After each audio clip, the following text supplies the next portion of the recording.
My name is John Ramsey, and I'm 5.5. And that's backwards. Yeah, how do you prove you're not guilty? Hello and welcome to True Crime Rocket Science, the most authentic voice in true crime. This is episode 20, the final episode in the Khan's Order series. And if this episode doesn't raise your eyebrows, nothing will. We'll be looking at the final pages, I think 90, 91, 92, 93 of the Khan's Order in this episode, dealing with slander. And then I'll also be telling you what to look forward to at the end of this series, as well as what has been sort of spoken about in the latest audiobook uploaded onto Patreon, The Craven Silence 2. In the chapter that I've actually just done, there was I think quite an interesting point about Patsy putting the phone down on the operator, and then she kind of made a statement in June 1998 saying, you know, after she'd called 911, she then walked to the front door and waited. So she sort of, you have this thing of this contradiction of, she's so busy and so frantic that she puts the phone down on the operator while she's trying to gather information. And then the next thing, in her version of events, she goes to the door, opens the door, and starts, in her words, starts waiting for the police to show up. And I mean, what is she going to do when the police show up? Well, talk to them. But she could have spoken to the 911 operator, right? And then a lot of what she says there in terms of activity, she says, I was standing and pretty soon a squad car came, an officer came up, and I remember thinking, because it said somewhere in the note, if you do that, if you call somebody, that's not good, blah, blah, blah. She actually uses those words, blah, blah, blah. And so I made the point that the only sort of urgency that seemed to be going on with Patsy was, rushing through her head, not actually rushing around, not actually searching the house, not actually searching around outside, waiting at the door. So the whole onus is on the police. What are they doing? Are they arriving early enough? What are they doing? Do you see? And some of these things that might not occur to you in your first brush through with the case, that when you deal with it in a narrative and you deal with it with a couple of flyovers, you get a sense that, wow, that didn't actually make sense. And so if you're interested in that, head on to Patreon after this episode and series concludes, and you can listen to The Craven Silence on Patreon on the $10 tier. That also gives you access to The Craven Silence, the first book in the series, on the $5 tier. If you haven't yet subscribed to the channel, please do like, share, leave a comment, and let's get started.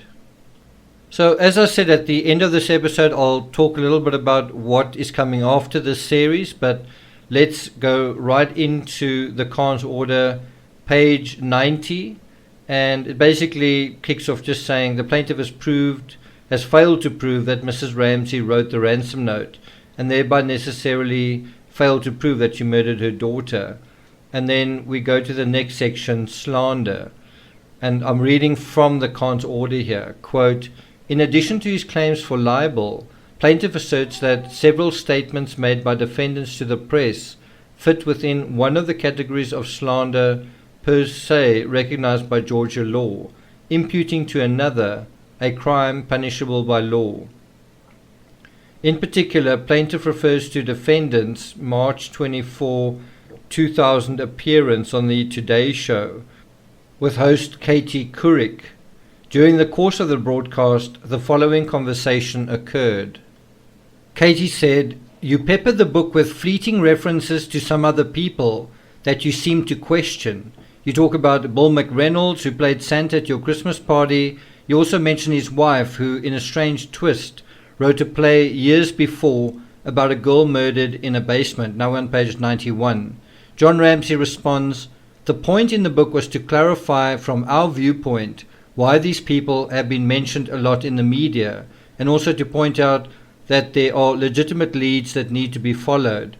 So it's quite an interesting, as far as I'm concerned, it's kind of a dodge. Instead of saying we are pointing to these people we are suggesting these people are suspects, there's sort of a indirect way of saying, well, we notice the media have mentioned them a lot, and so maybe that means something, right?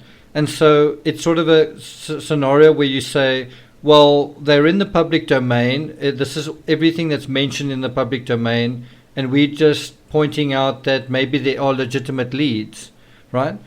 And you can't get away from the fact that obviously by pointing out anybody else, the attention gets deflected off themselves. Not only that, the investigation gets deflected off themselves. And if you do that enough, you ultimately have the intruder theory. You have enough people, a sort of stampede of people that are sort of, well, maybe you're the intruder, right? Now, I actually tried to find this interview. I would have liked to have quoted the audio from the Today Show with Katie Couric, but I couldn't find it. I couldn't find it online. It's from March 24th, 2000 on the Today Show. If you guys are able to locate it, please let us know in the comments. Anyway, Katie goes on to say, you also mentioned Chris Wolf, a total stranger whose girlfriend reported that he disappeared on Christmas night and was very agitated, rather when he watched the news of the murder on TV. John Ramsey then responds, It's kind of, it's not yes, it's sort of, well, it's an affirmative answer, but it's sort of interesting that it's kind of an unclear response. That's why it would be good to hear the actual audio. Katie Couric then presses him and says, why do you mention him? Now pay attention to this answer. John says, because he'd been widely mentioned in the news and we wanted to clarify the facts that we knew.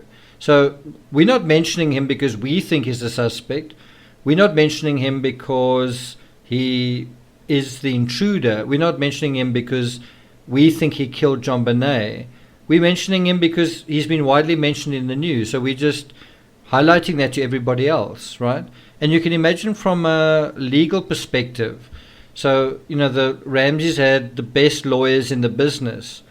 Now, whether the Ramseys are innocent or guilty, ultimately, and whether their lawyers knew more than maybe we imagine, but just in either scenario, can you imagine the Ramseys going to their lawyers for legal advice, or their legal eagles offering them legal advice around the scenario of other suspects? So, you know, you want to point out other people. How can you do that without getting into trouble legally? Well, this is one way. You say, well, they've been widely mentioned in the news. We just want to provide our opinion on that. We're not accusing them of anything. Not. In a book called Death of Innocence, and how we've been unfairly attacked and maligned and accused, when you're talking about other people, that's not to really accuse them. And I think the answer is, legally, the way that they've taken, they wouldn't get into trouble. In any event, John Ramsey clarified even further what he was trying to say. Then he said, I can tell you when we first started looking at, and there he cuts himself off, it seemed as though he wanted to mention Chris Wolf's name or someone's name. So he says, when we first started looking at, cuts himself off, and then says, at one particular lead early on. So whoever's name he meant to say, he corrects himself and generalizes it to one particular lead. Then he says, my reaction was, this is it. This is the killer. And anyone watching is going to think, who is he talking about? And even if he's saying, wow, I think I made a mistake, I don't think it was that person, by putting it into the public domain, you are actually directing or misdirecting people's attention towards somebody by saying, you know, I think this is it, this is the killer. Oh, maybe it's not. Because that seems to be happening all the time.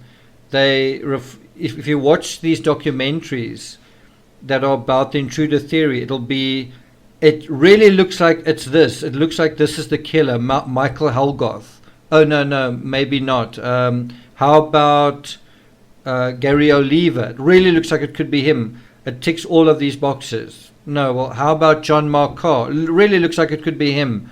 Maybe not. Okay, how about this one? And by sort of doing that, the whole time you're sort of on the verge of this sort of sense of, we got him. And it's, you as the public feel like you're being led by a carrot. At any moment there's going to be the satisfaction of justice, the resolution, the closure, except it just never happens. It's continually delayed. And you have exactly the same thing in the Madeleine McCann case. You have this revolving door of suspects. So to go back to the statement John Ramsey made, is he said, this is the killer, and he said, our investigator said, whoa. He'd say, don't do a bolder police on me, don't rush to conclusions. Now, I also think it's interesting that he refers to the person who's correcting him as quote unquote our investigator. Was it a detective giving him this advice, or was it a lawyer giving him this advice? And if he says it was my lawyer, that's not going to play so well in the media, that his lawyer was telling him, giving him advice on how to have this conversation. Anyway, this is from a transcript of the Today Show from March 24, 2000, and this is obviously highlighted by Judge Carnes in terms of what the plaintiff was arguing, that this is slander. And so Chris Wolf is obviously saying, all of that I take issue with. I feel that they pointed me out, whether explicitly or tacitly, and that's not acceptable. And so this is the interesting part. This is quoting from the Khan's order. The parties agree that as Mr. Ramsey made the last statement, NBC displayed a picture of Chris Wolf on the screen. And so, even NBC is wondering, who are you talking about when you're saying this is it, this is the killer, right? And so what do? Is they make an assumption based on the words in the book and based on what's being discussed, right? Bear in mind they've moved on from Santa Claus. And we also know from what Jane Harmer said, Detective Jane Harmer, that they didn't investigate anyone as much as they investigated Chris Wolf. So who else could this is it person be? And so Chris Wolf was, I think, very justified in feeling that this wasn't right. So it goes on in the Khan's order to say, as with the libelous statements discussed above, while not textbook, these statements are arguably slanderous. Now we go to page 92 of the Khan's order. With the slander claim, however, the factual predicate for plaintiff's malice argument is weaker than with a libel claim. Specifically, although the emphasized quote suggests Mr. Ramsey's belief that an unnamed suspect might be the killer, which was a malicious statement, if Mr. Ramsey knew that his wife was the killer, plaintiff has not demonstrated that defendant John Ramsey intended to refer to plaintiff when he made that statement. And so you've got to admit that's quite a slippery statement. John Ramsey doesn't ever mention his name. He does seem to be referring to him, or you could make the inference that he might be, but technically he doesn't actually mention his name. It goes on to say, moreover, even though the footage or the photograph of plaintiff appeared on the screen when defendant made the statement, it is undisputed that the defendant had no control over NBC's editing decisions. I just wonder if you could turn the tables, and if, let's say, there was a editing slip, and just kind of through random error, the picture of someone else appeared when John Ramsey said, this is it, this is the killer. Let's say it was Patsy's sister, or the housekeeper, or Burke Ramsey. Do you think the Ramseys would have kind of called up NBC and said, hey, get rid of that, or made sure to change it? Or would they have been pleased? Do you think they would have been pleased that NBC put Chris Wolf's face there, or not? What do you think? Anyway, it goes on to say, nevertheless, even had the defendant intended to refer to plaintiff, the statements are still not malicious for the reasons discussed above with regard to the libel claim. Accordingly, the court grants defendant's motion for summary judgment as to the plaintiff's slander claim. Then it concludes saying something about it grants Wong. Anyway, I'm not going to go through that again, but basically it found against the plaintiff, Chris Wolf, and it found for the, as you can see throughout the entire Khan's order, it found for the, in favor of the Ramseys. Now, there was a section that I skipped through just because we were going through some repetitive parts of the Khan's order that sort of repeated things about handwriting analysis and the qualifications and certifications of handwriting analysts. So I skipped through that, but I want to revisit one particular section. And this is also from the Khan's order, and this is the final thing I want to highlight. It is also from the Khan's order where she says, plaintiff also theorizes, based on the presence of the unidentified matter in John Bonet's stomach, that contrary to Mrs. Ramsey's testimony, she was up during the night and fed John Bonet the pineapple. There is no evidence in the record that indicates when John Bonet ate the pineapple. Defendants state that they did not feed John Bonet pineapple upon returning home from the White's party that evening. Mr. White does not recall if pineapple was served at his dinner party. And so you have this authoritative point made by the judge in this case, but then she seems to forget that there was pineapple found in John Bonet's system, so someone's not telling the truth. That there are photos of a bowl of pineapple in the Ramsey's dining room, right? So it's not just a case that there's pineapple in John Bonet's digestive tract. There's actually a photo of a bowl with pineapple in it, with Patsy's fingerprints on it, with Burke Ramsey's fingerprints on it. And everyone in the Ramsey family denied knowledge of that. And this is a very big problem, is that the bowl of pineapple and the pineapple in John Bonet's system shows a discrepancy between the Ramsey's version of events, specifically dealing with the sleep narrative. The whole idea is that for John Bonet to have pineapple in her stomach but nothing else means the meal that she ate earlier that evening was flushed out. It was already flushed out. And then John Bonet consumed a little bit of pineapple and other fruits as well. The other thing that I think is interesting is John Bonet's bladder was absolutely full. If you look at the long johns, they were absolutely soaked in urine, which suggests that John Bonet drank something later in the evening as well. So if John Bonet died at around about 1 o'clock in the morning or possibly midnight, and you look at the fact that she had a bladder that was full, that suggests she may have had something to drink, a lot to drink, at possibly something like 11 o'clock at night, or, but much later. In other words, she couldn't have been asleep in bed with that full bladder. And something that I don't believe I've seen discussed in very many places, I still want to do a proper analysis of it, but there are cans of soda all over the house. They are in the basement, and they are also, I think, in Burke Ramsey's basin in his bedroom. And that is definitely, I think, an area that has not been carefully examined. Where Judge Khan says something about there's no evidence in the record that indicates when John Bonet ate the pineapple, that is so misleading, because it is a case that John Bonet for sure had pineapple in her stomach. And I don't think it takes a rocket scientist to say that is a problem. That is a very serious problem, and it was highlighted for a reason in the CBS documentary. I thought simplistically, I don't think that you sort of gravitate around the pineapple bowl and say, well, that's where and how the crime happened. You've sort of found this discrepancy, and now I just think it's oversimplifying everything.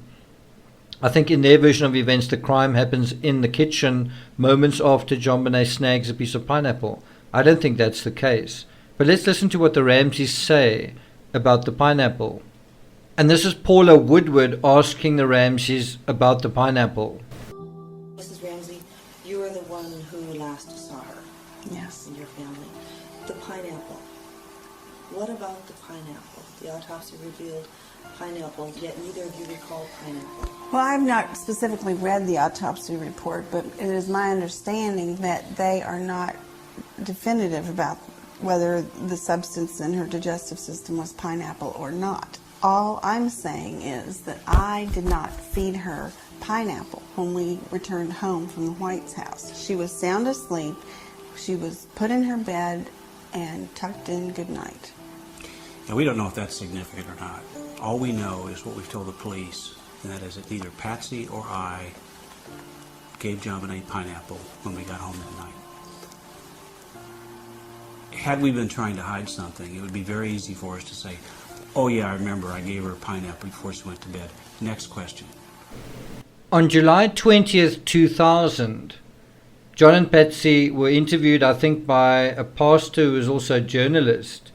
And the pastor kind of made an interesting statement saying, what should I tell my congregation in terms of, why should you be allowed to walk into a church, their church, my church?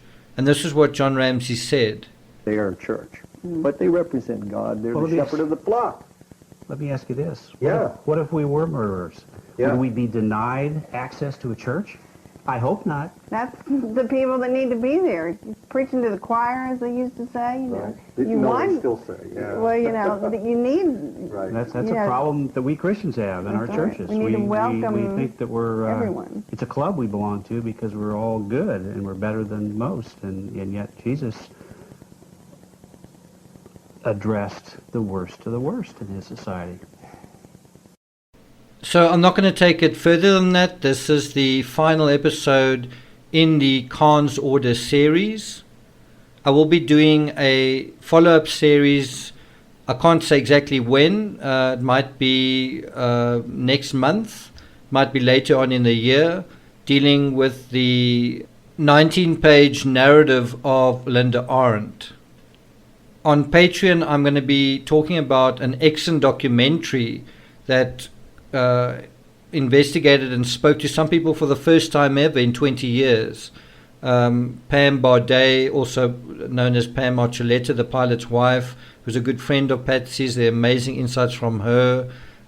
Detective Jane Harmer, Steve Thomas's colleague at Boulder Police Department, she felt very hurt by what was said and indignant by what was said about the Boulder PD, and she has quite a lot to say. Some of it quite surprising, some of it not necessarily what you'd expect her to say.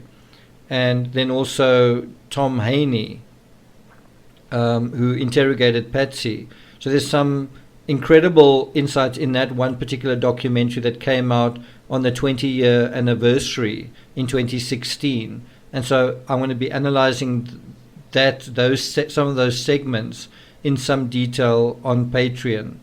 I did mean to do a video on John Fernie. I'm not quite sure whether I'm going to get to that. I just feel like I'm running out of time. But that is something to look out for on this channel. Thank you for listening. If you haven't watched the John Bonet series, just go to the playlist section. And there are, I think, at least 2 other series on John Bonet on this channel. I hope you've enjoyed this series. And until the next time, thank you for listening. And I'll see you guys next time.